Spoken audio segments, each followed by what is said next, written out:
Dans l'actualité des idées aujourd'hui, la France vue du Canada avec le sociologue Mathieu Bock-Côté, chargé de cours à l'EHES,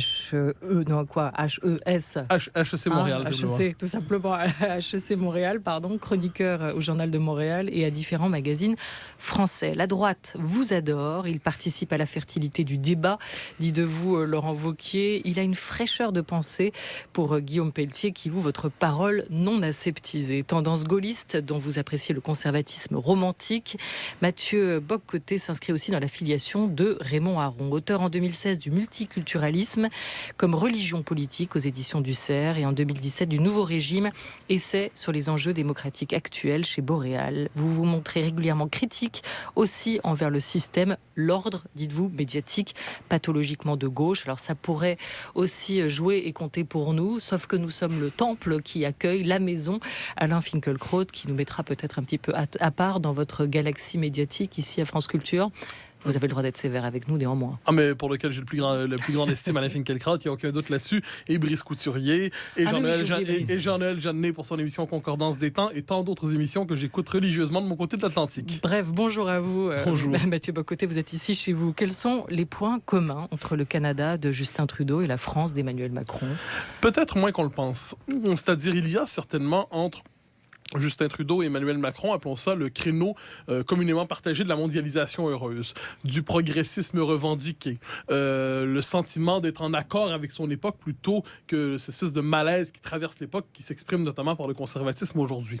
Cela dit, il y a une différence de fond, me semble-t-il, entre d'un côté le président Macron qui ressemble assez peu au candidat Macron, me semble-t-il, qui a décidé d'occuper la verticalité de la fonction présidentielle française, qui porte une attention tout à fait singulière à la symbolique particulière des institutions et de la culture en France, qui témoigne d'une culture immense. Ensuite, on peut avoir des désaccords de fond avec lui, mais nous sommes quand même devant un homme politique d'exception dans la galaxie politique contemporaine, alors que Justin Trudeau est une incarnation caricaturale à certains égards d'un multiculturalisme extrême à la canadienne, un homme politique sans trop de substance, il faut bien le dire, un homme qui n'existerait pas s'il n'avait pas son nom de famille, il n'y serait jamais parvenu par lui-même, disons ça comme ça. Donc la différence entre les deux me semble plus marquante que la ressemblance, quoi qu'on en dise ces temps-ci. D'accord, et parmi les deux, est-ce que vous en voyez un que vous qualifieriez de progressiste? Je crois que les deux le sont à leur manière si on y tient sur le plan philosophique, c'est-à-dire Justin Trudeau est assurément un progressiste au sens où on l'entend aujourd'hui, c'est-à-dire il adhère à l'idéal diversitaire, il est favorable à la judiciarisation du politique. Pour lui, les frontières sont des réalités appelées tôt ou tard à s'effacer d'une manière ou de l'autre, bien qu'il fasse l'expérience ces jours-ci de ce que peut être aussi un conflit commercial. Mais on est dans une vision, appelons ça, de la mondialisation heureuse, pour reprendre la formule de tantôt. Emmanuel Macron est certainement un progressiste, mais je me permettrai cette formule, tout comme on disait un temps qu'il y avait de droite, certes, mais de droite intelligent, eh bien je dirais progressiste, certes, mais progressiste intelligent. C'est-à-dire, ce qui singularise, me semble-t-il, la présidence d'Emmanuel Macron jusqu'à présent, c'est qu'il a compris qu'il avait besoin, pour porter son projet, d'assumer une part du conservatisme qui circule en France depuis un temps. On le voit surtout, me semble-t-il, je l'évoquais, avec le rapport aux institutions et aussi avec ce que j'ai appelé la stratégie Blanquer en éducation, où il cherche à traduire les aspirations de plusieurs, à restaurer, non pas l'école d'hier, mais l'école de toujours. On recevait vendredi dernier, ici, autour de cette grande table, l'historien Olivier Dard pour son dictionnaire du conservatisme. Alors, je veux bien, avant de laisser la parole à Antoine Mercier, votre définition du conservatisme 2018. Il nous disait, le conservatisme, aujourd'hui, c'est encore conservé, mais pas que, il faut aller au-delà. Qu'est-ce que vous mettez dedans, vous, dans ce courant conservateur nouveau? Le conservatisme, tel que je l'entends, ce n'est pas ce qu'on pourrait appeler une pensée anti-moderne. C'est-à-dire, il ne s'agit pas de congédier la modernité, mais de contenir les aspects les plus désocialisants de la modernité, civiliser la modernité, pour le dire ainsi. Rappelez que dans cette époque du flux, dans cette époque qui a tendance à pousser l'individualisation jusqu'à quelquefois une dimension extrême, rappelez les permanences anthropologiques, les permanences culturelles, la nécessité de la verticalité, on l'a évoqué, la nécessité de l'appartenance. Autrement dit, pour moi, le conservatisme est une philosophie de l'appartenance. C'est-à-dire que l'individu, c'est un peu la promesse des années 90. On se dit, l'individu détaché de sa culture, de son histoire, de sa citoyenneté, de sa langue, de sa religion, qu'en sais-je, sera absolument libre et pourra véritablement circuler dans le monde mondialisé. Et le conservatisme rappelle, me semble-t-il, à tout le moins c'est ainsi que je le comprends, que l'individu a besoin de ces médiations que sont la patrie, la culture, l'histoire, la mémoire, pour s'inscrire dans le temps, sans quoi il ne sera pas absolument libre, mais absolument nu. Et de ce point de vue, c'est un rappel de la diversité du monde. C'est cette idée qu'on accède véritablement à l'humanité que par la médiation d'une culture, d'une communauté politique, qu'on s'inscrit dans le temps long et qu'on refuse cette idée justement de la table rase qui hante la modernité pour le pire. Donc je crois que le conservatisme tel que je l'entends ne se présente pas comme un programme politique immédiatement utilisable, mais plutôt comme un rapport à la modernité. La patrie ou la nation? Je pense que les deux termes, à certains égards, sont interchangeables, c'est-à-dire la nation comme communauté politique. Il y a peut-être une dimension plus affective dans le mot patrie, mais pour moi, ces termes-là, finalement, se recoupent, c'est-à-dire c'est une communauté politique d'appartenance qui s'inscrit dans l'histoire et à laquelle la participation est globalement positive. Antoine Mercier. Oui, est-ce que vous pensez que le terme, puisque vous êtes Canadien, Québécois, le terme souveraineté, souverainisme, est un terme clé pour comprendre le conservatisme, c'est-à-dire on revient précisément à quelque chose qui fabriquerait des limites, des passages, des différenciations, etc. dans le monde et pas uniquement un grand mélange. Alors, vous savez, au Québec, on a des termes un peu interchangeables pour ça, c'est-à-dire on a indépendantiste, mais ça dit quelque chose de plus, c'est-à-dire c'est vouloir qu'une nouvelle nation naisse au monde. On pourrait dire, il y a le cas des Catalans, il y a d'autres cas. Donc l'indépendantisme, c'est cette idée on doit constituer une nouvelle nation dans le monde. Le souverainisme, ça veut aussi dire ça chez nous, mais le terme a une autre signification en Europe. Il a été importé ici d'une autre manière. Donc, c'est cette idée de défendre la nation comme communauté politique de base. Tout dépend ce qu'on entend par ce terme en France, parce que je crois qu'il y en a des utilisations très variées.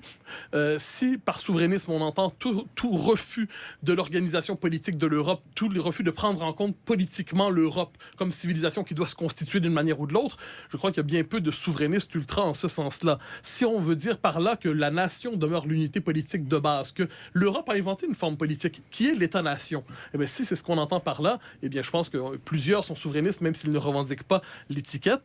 Ensuite, les Britanniques nous ont rappelé qu'on peut être souverainiste de manière tout à fait classique en notre temps avec le Brexit, bien que ça prenne un certain temps à aboutir. Et finalement, vous parliez d'Emmanuel Macron et de ce caractère un peu plus complexe que Justin Trudeau, selon vous. Parce qu'il introduit ou il réintroduit, indépendamment de principe d'adaptation à la situation économique et sociale, il réintroduit cette verticalité relative aux symboles, aux institutions. Ça change quoi d'avoir ce rappel institutionnel, finalement, dans leur réel, dans l'adaptation? Mais l'homme est un être symbolique, l'homme est un animal symbolique. L'homme a besoin de s'inscrire justement dans la grande erreur, je dirais, des libéraux et des marxistes, pour le dire ainsi, c'est de considérer généralement que la vérité de l'homme est dans le matérialisme le plus abrupt, le plus économique quelquefois, et ensuite la culture, c'est d'une certaine manière, c'est une forme de dédoublement symbolique secondaire, donc qu'on jouerait pour animer les masses d'une manière ou de l'autre. Je ne crois pas, je crois que le domaine du symbolique est ce qui permet finalement de singulariser une communauté politique, de l'inscrire justement dans le temps long. C'est ce qui permet à un peuple de dire nous à travers le passage des siècles, à travers le passage des décennies, et ça permet de comprendre la psychologie singulière de chaque collectivité nationale. Une chose à laquelle je reviens toujours, c'est qu'évidemment, il y a une telle chose que les droits de l'homme. Personne ne le conteste. Mais cela dit, les Français ne sont pas des Allemands, les Suédois ne sont pas des Norvégiens, les Russes ne sont pas des Ukrainiens, les Québécois ne sont pas des Canadiens. Alors, autrement dit, je pense qu'il faut rappeler justement qu'on doit tenir compte de la singularité des appartenances. Et de ce point de vue, je crois qu'Emmanuel Macron, à qui on peut encore une fois faire des critiques, mais il a compris que la France avait, je pense, un besoin qu'on tienne compte de la configuration particulière de son imaginaire, et c'est ce qu'il fait. La question de savoir, c'est, et je pense qu'à droite, les questions se posent aujourd'hui un peu comme ça, est-ce qu'il ne s'agit finalement que de mots, ou est-ce qu'il peut y avoir une traduction politique ensuite de cette prise en charge de l'imaginaire français? Il est assez conservateur pour vous, en gros. Mais je ne sais pas s'il a donné le label. Je constate simplement qu'il tient compte de l'aspiration conservatrice. Ensuite, reste à voir lorsque des questions plus difficiles vont survenir, lorsqu'il ne s'agira pas simplement de mettre en mots, mais de mettre en politique. Là, on verra. Mais ce qui est certain, c'est que je pense que quand on pense à la droite et sa critique de Macron, elle fait erreur lorsqu'elle critique le président comme s'il était le candidat. Ça me semble être une erreur de perspective et une erreur de stratégie. En quoi l'école, puisque vous l'avez cité, et notamment la politique menée aujourd'hui par Jean-Michel Blanquer, est un marqueur c'est fondamental. C'est-à-dire, après des décennies de déconstruction pédagogiste, on a quand même payé le prix. Et vous, particulièrement, mais nous plus encore, si je peux me permettre, ce qui fait qu'on regarde quand même ce qui se passe avec Blanquer avec un certain intérêt de mon côté de l'Atlantique. Voilà quelqu'un qui rappelle, c'est une belle formule de Finkielkraut qui sur ses ondes, donc je peux me permettre de citer. Vous êtes dans son studio. Hein. Oui, j'en suis très heureux. Alors qu'il dit, on ne pense pas par soi-même de soi-même. Finkielkraut disait ça dans son très beau livre, L'ingratitude. Et dans ce livre, il nous rappelait une chose essentielle, c'est par le détour des œuvres, le détour de la culture, le détour des œuvres qui civilisent, le détour des œuvres qui, d'une certaine manière, permettent de transformer notre rapport au monde, de le symboliser, justement, de nous mettre en contact avec des œuvres qui font penser. Je pense que c'est ce que je vois au cœur de la philosophie éducative de Jean-Michel Blanquer. Ensuite, il y a toute une série de propositions qui concernent la vie politique française en particulier, mais dans la conception de l'éducation qui nous est proposée, j'y vois une rupture avec la déconstruction pédagogiste qui poussait finalement l'individu, l'enfant, à construire lui-même son propre savoir au nom du refus de toute forme d'autorité qui serait nécessairement oppression. Ça, je crois que c'est un élément central du conservatisme dans la modernité, ce refus de la table rase, cette idée justement qu'il faut s'inscrire dans une logique de transmission. Dans la transmission, n'est pas la reproduction du même, c'est-à-dire on ressaisit des œuvres, on ressaisit des intuitions, on les traduit ensuite dans une époque nouvelle. Mais me semble-t-il que le passage par les œuvres, la restauration de cette idée de la culture comme élément civilisateur, pour moi, c'est absolument capital. Il y a aussi les neurosciences. Est-ce qu'il y a du symbolique dans les neurosciences? Alors ça, je me suis toujours demandé si, chez Jean-Michel Blanquer, les neurosciences, c'est une manière de dire aux pédagogistes, je suis aussi scientifique que vous, donc s'agit-il simplement... Vous pensez que c'est un masque? Je me le demande, mais ce qui est certain, il en fait bon usage, c'est certain. Mais je ne sens pas, quant à moi, le besoin de parler le langage des neurosciences pour plaider pour la culture. C'est peut-être sa part progressiste au sens peut-être, sa part littéral du technicienne, terme. sa part scientiste, j'en sais rien, mais ce qui est certain, c'est qu'au total, sachant qu'on n'a jamais besoin d'être complètement d'accord avec quelqu'un pour en dire du bien, j'ai tendance à croire... Heureusement, oui. J'ai tendance à croire qu'il cherche à remettre l'école dans la bonne direction. Le Canada, société au modèle ou modèle de société multiculturaliste. La France n'est pas sur le même niveau sur ces questions-là encore que le Canada, direz-vous. Est-ce qu'on est quand même pas loin du village gaulois assiégé pour vous? Est-ce qu'il faut prendre garde? Est-ce que notre identité française, heureuse jusqu'à hier, malheureuse aujourd'hui pour certains, est en passe d'être menacée? Je crois qu'il y a deux choses là-dedans. Premièrement, il y a ce regard des anglo-saxons, disons ça très largement, par rapport à la France, qui ne voient pas la France comme un autre modèle, appelons ça un autre type de nation, un autre type de civilisation, s'il le faut, un autre type d'organisation de la société, mais comme une forme de résidu archaïque appelé un jour à se délivrer de sa différence pour rejoindre enfin les codes de la modernité anglo-saxonne. Cette espèce de mépris qu'on retrouve dans la presse, qu'elle soit de gauche ou de droite, soit dit en passant, dans les pays anglophones, les pays anglo-saxons, je pense aux Britanniques, je pense au Canada anglais, je pense aux États-Unis en partie, qui ne comprennent pas la France parce qu'ils ne comprennent pas je pense, la conception de la nation qui caractérise l'Europe, qui ne comprennent pas la laïcité à la française, qui ne comprennent pas l'histoire propre du politique en France. Eh bien, j'ai l'impression que les anglo-saxons ne comprennent pas et plus encore aiment mépriser la France. Ils la traitent un peu comme une Union soviétique des minorités, comme le pays archaïque qui écraserait tout au nom d'une conception trop homogène du lien social. Quant à moi, la France porte un tout autre message. C'est justement dans cette espèce de... j'utilise une formule convenue, mais ce rouleau compresseur de la mondialisation, la France nous rappelle qu'il est possible d'organiser autrement la cité autour d'autres principes qui sont tout aussi fidèles à la démocratie libérale, à la modernité, mais qui traduisent autrement ses aspirations, justement dans le sens du commun, justement dans le sens de l'histoire, justement dans cette importance accordée aux politiques en France. Et je serais bien triste si les Français commençaient à se voir avec des yeux anglo-saxons. Ce ne serait pas pour eux-mêmes, me semble-t-il, un progrès. Et vous, Mathieu Bock-Côté, vous nous avez compris comment? En vous plongeant dans quel livre, quelle lecture? Vous savez, il y a une tradition francophile naturelle au Québec. Je répète que le Québec n'est pas le Canada, vous comprendrez ce que ça veut dire. C'est-à-dire, pour reprendre la formule du général de Gaulle, vive le Québec libre. Alors, la France appartient à l'univers mental des Québécois depuis toujours. D'abord, à la manière, je dirais, de ce qu'on a appelé autrefois la mère patrie. Aujourd'hui, on n'utilise plus ce terme-là, mais ça veut encore dire quelque chose. Aussi à la manière, quand on est Québécois, plongé en Amérique du Nord, petite nation francophone, qui chaque fois est remise en question dans son droit d'exister. On nous dit, mais vous êtes décalé, vous êtes inutile, pourquoi vous ne ralliez pas l'anglais, ça pourrait être terminé. Cette différence n'est-elle pas un ghetto dans lequel vous vous enfermez? C'est le discours qu'on tient aux Québécois depuis toujours. Eh bien, le fait de parler français, donc de nous projeter dans le monde, à partir de là, avec la France, qui est quand même non pas un pays parmi d'autres, mais une des grandes forces de civilisation, eh bien, c'est une manière pour nous, je crois, le rapport à la France, de nous universaliser, de nous projeter dans le monde. Et il y a un rapport intime, le rapport à la littérature, à la langue, le rapport politique, que je me permets de rappeler que quand les Québécois avaient un peu plus de colonne vertébrale et sont passés bien près de faire l'indépendance en 1995, nous avions l'appui assuré de la France. C'est important, les Catalans viennent de découvrir que quand on n'a pas l'appui d'un État étranger assez fort pour faire son indépendance, ça risque de mal virer. Les Québécois avaient l'appui de la France à ce moment-là, et les Québécois continuent aujourd'hui, même si la question de l'indépendance n'est plus sur la table pour l'instant, continuent d'avoir un privilège immense de cet amitié franco-québécoise. Donc ensuite, sur un plan personnel, que ce soit par, vous l'avez évoqué, Raymond Aron, le général de Gaulle, aujourd'hui Pierre Manant, Marcel Gauchet, Alain Finkielkraut, auparavant, on pourrait multiplier en littérature, on pourrait multiplier les références. Je pense que la France demeure non seulement un pays fascinant, mais un pôle de civilisation, et nous avons le privilège, par la communauté linguistique, de pouvoir y accéder directement. Antoine, il y a d'autres pôles de civilisation, et j'allais dire, finalement, Donald Trump aujourd'hui, est-ce qu'il ne reprend pas aussi une force de particularisme en faisant la guerre commerciale, enfin en recréant des barrières, par exemple? Pourquoi vous voyez toujours les choses d'une manière unilatérale? Je ne le vois pas de manière unilatérale, loin de là, mais je serais bien désolé si la seule alternative possible à Justin Trudeau, c'était Donald Trump. Récemment, on m'a demandé si l'alternative à Justin Trudeau, c'était pas Erdogan. Je dis non plus. Me semble-t-il que Donald Trump, on n'est pas obligé par ailleurs de le réduire à la caricature qu'il propose souvent de lui-même. Je pense qu'il y a deux choses à voir. Il y a Trump comme personnage. Ensuite, il y a les raisons pour lesquelles une bonne partie des électeurs américains se sont tournés vers lui dans une forme d'insurrection anti-système, sont emparés finalement du symbole Trump pour marquer un désaccord de fond avec les élites américaines. Donc, il y a tout ça. Cela dit, j'espère, quant à moi, que ce retour à la nation, cette importance accordée aux frontières, cette importance accordée à la transmission, peut trouver un autre visage que Donald Trump. À tout le moins, sans avoir besoin de le diaboliser, je ne sens pas le besoin de l'applaudir. Alors, votre définition du multiculturalisme, c'est...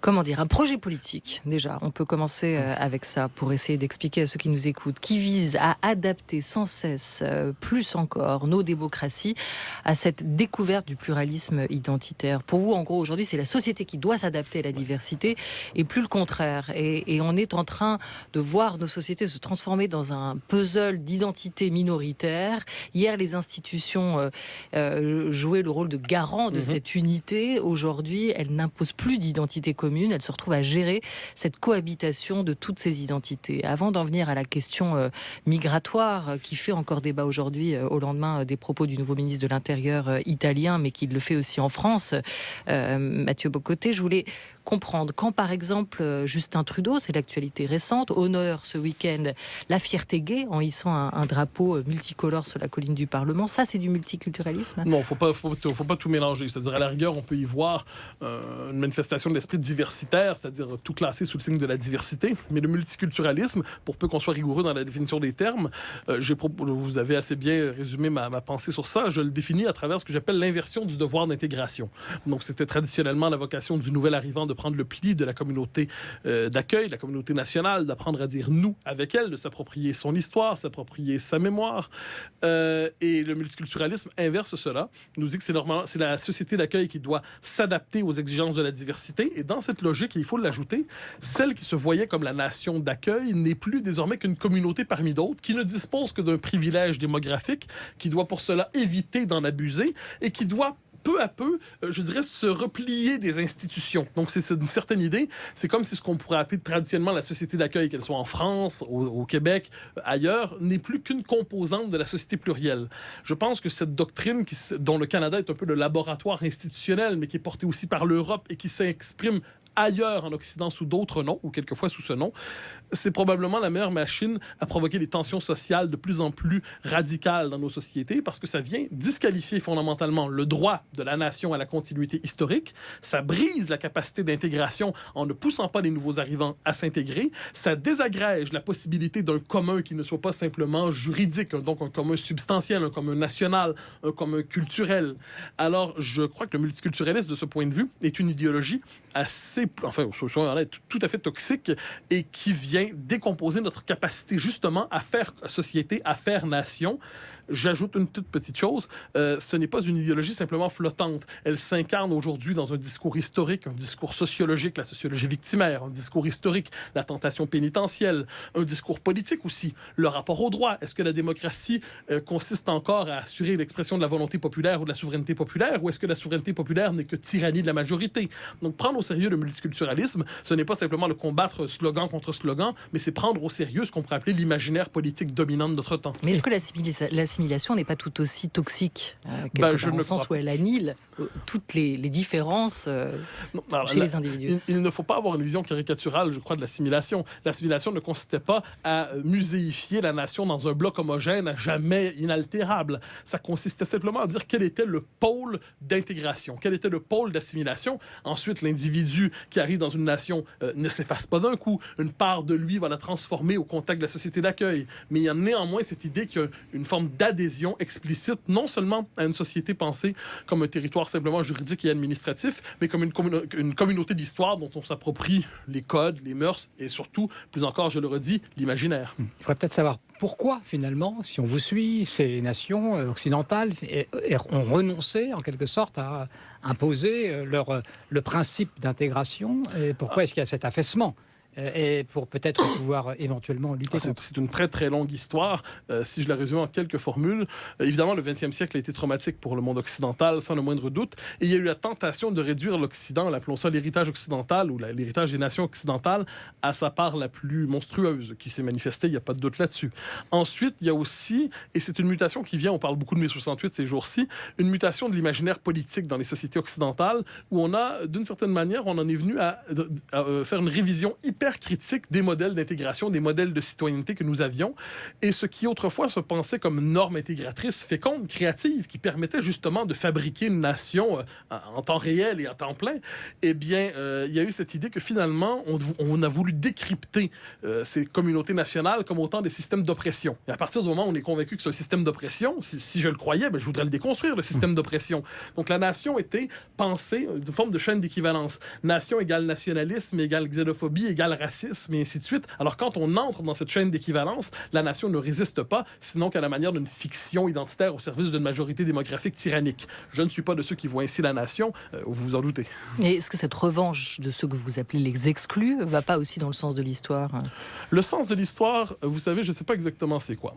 Parce que le sens de l'histoire a pris tellement de sens différents au fil des derniers siècles, des dernières décennies, que j'aimerais savoir exactement, premièrement, qui est sur le comité qui décide quel est le sens de l'histoire. J'aimerais d'ailleurs y être invité, parce que si c'est le sens de l'histoire et je dois m'y plier alors ensuite... vous l'orienteriez comment ? J'aimerais bien y être intégré. Sinon, le sens de l'histoire, j'ai tendance à croire que l'histoire, elle est tragique, elle porte différents possibles, elle connaît de nombreux revirements. Prenez, j'y reviens, un exemple tout récent, le Brexit. On nous expliquait que la souveraineté nationale n'était plus dans le sens de l'histoire, que les Britanniques devaient, pour aller dans le sens de l'histoire, se rallier à la construction européenne telle qu'ils le faisaient depuis un temps, et les Britanniques ont décidé que le sens de l'histoire allait autrement. En ce moment, on nous dit, vous me permettrez de l'ajouter, aux indépendantistes québécois, que le sens de l'histoire n'est plus avec nous, eh bien, notre responsabilité, toute simple là-dedans, consiste à travailler fort pour changer le sens de l'histoire. On nous a expliqué tout au long du 20e siècle que le communisme allait dans le sens de l'histoire, et un jour, finalement, le mur est tombé, l'Union soviétique. Alors, vous savez, le sens de l'histoire, c'est une notion qui davantage relève pour moi de la rhétorique que de l'analyse politique. Ensuite, c'est de la bonne rhétorique, mais n'y voyons pas autre chose que de la rhétorique. Alors, l'État est-il complice de ce qui est en train de se passer à vos yeux, Mathieu Bock-Côté, ce multiculturalisme que vous présentez plus qu'une doctrine, comme une religion politique? Je vous propose d'écouter ici, en France, la parole du défenseur des droits, Jacques Toubon. Dans un pays comme la France, 67 millions d'habitants, le fait que nous ayons l'année dernière 100 000 demandeurs d'asile, et c'est-à-dire que nous soyons aujourd'hui en solde migratoire, par exemple, au même niveau qu'il y a 40 ans. Par rapport à l'ensemble de la population. Donc, il n'y a pas du tout d'envahissement, il n'y a pas du tout de submersion, etc. Il faut qu'on prenne les choses froidement. Ce qui me paraît, moi, dans la politique qui est conduite quotidiennement, à Calais, à Paris ou ailleurs, c'est de faire du phénomène migratoire, qui est un phénomène essentiel dans le monde d'aujourd'hui, et qui se poursuivra pendant des dizaines et des dizaines d'années, de faire de ce phénomène migratoire un drame.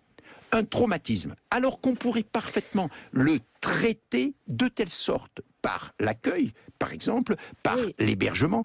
J'ai déjà dit, on ferait 10 centres, comme celui qui était à la porte de la Chapelle, ou celui qui est encore à Ivry aujourd'hui, pour les familles et les enfants.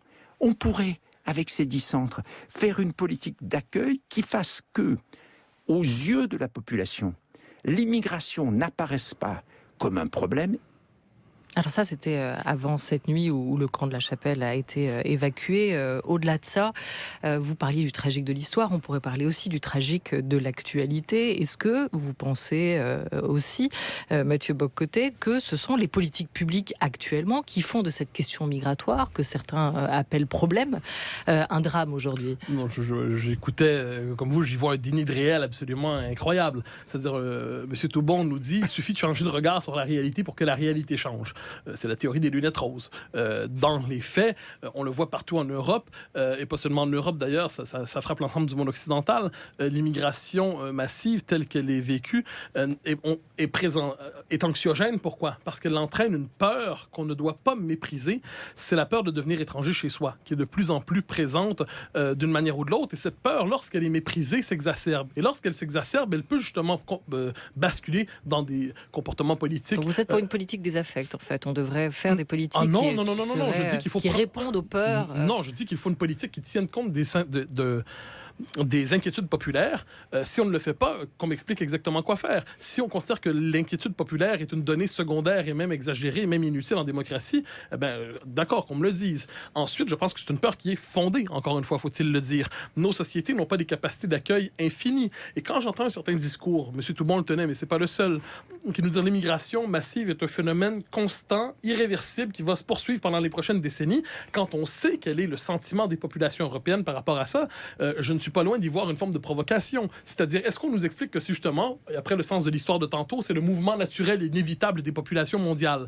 Est-ce que les sociétés occidentales ont encore le droit de dire qui peut rentrer, qui ne peut pas rentrer chez elles? Est-ce qu'on doit d'ailleurs abolir toutes les distinctions juridiques nécessaires entre le réfugié d'un côté, l'immigrant économique de l'autre? Il y a toute une série de distinctions juridiques très fines qu'on peut faire. Est-ce qu'on doit tout abolir ça derrière la catégorie migration ou les migrants, comme on le dit aujourd'hui? Moi, j'ai tendance à croire que cette espèce de déni de réel qui consiste à expliquer au peuple qu'ils ont tort de s'inquiéter et le faire avec une espèce de désinvolture manifeste, je ne suis pas certain qu'on favorise ici ce qu'on pourrait appeler la concorde civique. Mais nous sommes la patrie des droits de l'homme.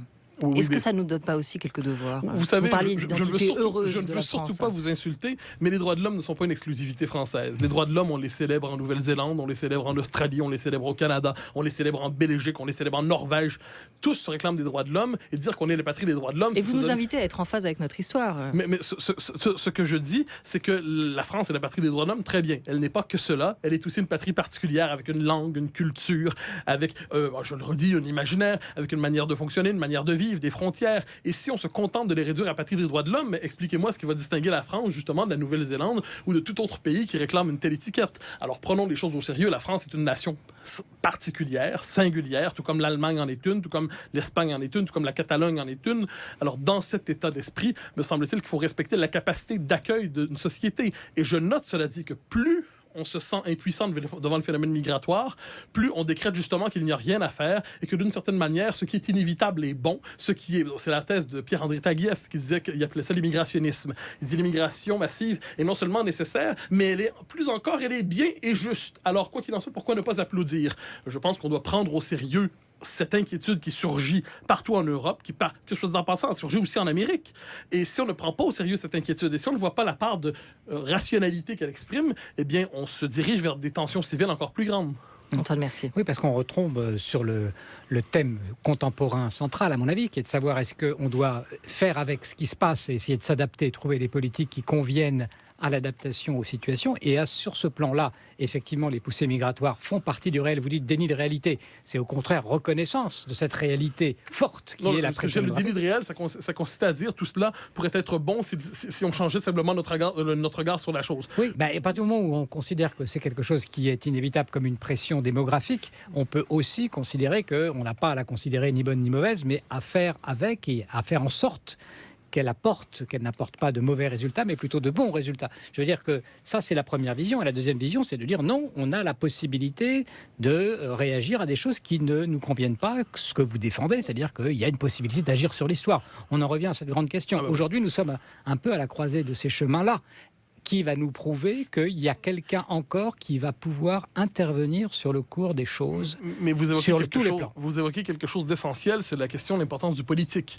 C'est-à-dire, est-ce que le politique n'est effectivement que technique d'adaptation inévitable? Si tel est le cas, eh bien, c'est une forme de petite révolution philosophique à l'intérieur du rapport au politique en Occident. C'est-à-dire, on a cru que le politique permettait aussi, à tout le moins en démocratie, d'orienter l'histoire, tout en sachant qu'on n'a pas de maîtrise absolue sur elle. C'est-à-dire, c'est une illusion de croire qu'on a une maîtrise absolue sur l'histoire, mais la possibilité de changer la donne. Et on constate, me semble-t-il, l'histoire justement des dernières décennies nous fait la preuve que le politique est capable d'orienter autrement le cours des choses. Devant la pression migratoire qu'on la connaît aujourd'hui, la première chose à faire, me semble-t-il, consiste à ne pas la naturaliser, à ne pas faire semblant que c'est tellement inévitable qu'on ne peut absolument rien faire, et plus encore, à persécuter moralement et médiatiquement ceux qui s'en inquiètent. Je m'inquiète, par exemple, beaucoup, quant à moi, de l'utilisation abusive du mot populisme dès qu'il y a une forme de malaise qui s'exprime par rapport soit à l'immigration massive, au multiculturalisme, à la construction européenne, à la mondialisation. On utilise le mot populisme non pas pour décrire une position que quelqu'un revendiquerait,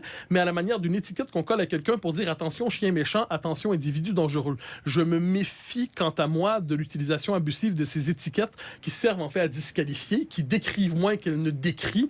De ce point de vue, la question que vous posez est essentielle, ramener la question du politique dans l'histoire en la dégageant justement de cette guerre d'étiquettes dans laquelle on est trop souvent plongé. C'est une manière de rappeler qu'est-ce que la démocratie. C'est-à-dire, est-ce que les peuples ont un minimum de souveraineté sur l'orientation qu'ils veulent donner à leur destin?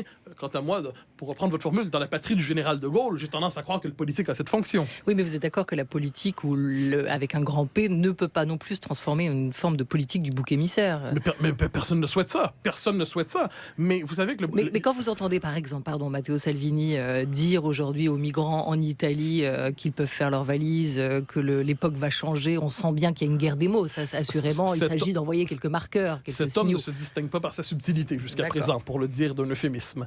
Mais cela dit, ce qu'il faut voir, derrière le discours, derrière les formules qu'on peut parfaitement critiquer, il faut se demander pourquoi la question de l'immigration a pris une telle place en Italie.